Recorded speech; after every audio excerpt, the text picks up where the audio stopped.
Un jour, un déclic surgit et un tourbillon nous conduit à devenir véganes. Mon déclic a été une conversation WhatsApp à propos d'un poisson découpé encore vivant. J'étais végétarienne à la maison car j'avais compris que la viande n'était pas nécessaire en grande quantité pour être en bonne santé, bien au contraire. Je mangeais encore de la viande occasionnellement, au restaurant ou lors des repas de famille. À la maison, je mangeais souvent du fromage. Je ne m'étais pas encore demandé dans quelle mesure on pouvait se passer complètement des produits animaux. Je ne m'étais pas non plus penchée sur les conditions de l'exploitation animale et n'avais pas encore remis en question le fait de tuer des animaux pour se nourrir. J'avais confiance dans le système, je pensais qu'on faisait souffrir les animaux le moins possible, qu'ils avaient une vie correcte et que leur mise à mort à l'abattoir se déroulait rapidement et efficacement. Je savais quand même qu'il y avait un problème avec les poulets en batterie et achetais de la viande biologique pensant que les animaux étaient bien traités. J'étais naïve, mal informée et n'avais pas cherché à creuser ces questions. Nous avions un groupe WhatsApp commun avec mon neveu qui était en Australie à ce moment-là. Ce jour-là, il a envoyé une photo où il posait fièrement avec un gros poisson qu'il venait de pêcher.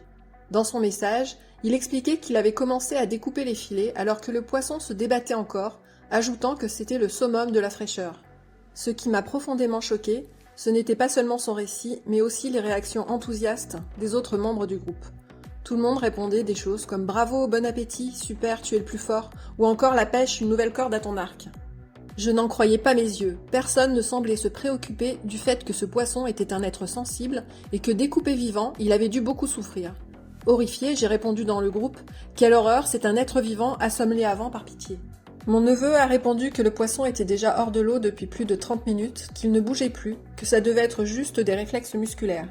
Il a même ajouté qu'il avait déjà vu d'autres poissons encore bouger les nageoires alors qu'ils avaient un filet en moins.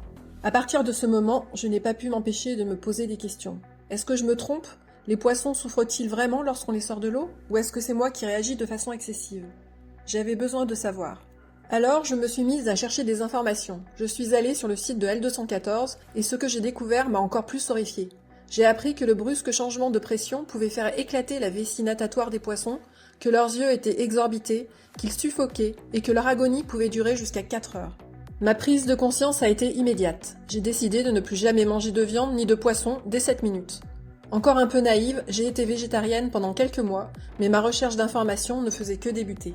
En continuant mes recherches, j'ai découvert que les industries des produits laitiers et des œufs étaient indissociables de celles de la viande et qu'elles contribuaient autant et même plus longtemps à l'exploitation et à la souffrance des animaux. Alors, j'ai également arrêté de consommer ces produits, je les ai sortis de la catégorie aliments. Depuis ce moment, je n'ai jamais cessé de m'informer sur l'industrie alimentaire, mais aussi celle des vêtements, des cosmétiques, des tests en laboratoire, de la recherche et du divertissement.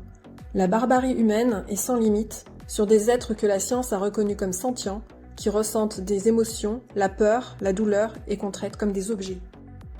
J'ai découvert la cuisine végétale, lu des études qui confirment que l'alimentation végétale est adaptée à l'être humain à toutes les étapes de sa vie et compris que toute cette horreur n'est même pas indispensable. Nous pouvons vivre sans produits animaux, ni leur chair, ni aucune autre partie de leur corps, ni aucun produit issu de leur exploitation ne nous sont indispensables.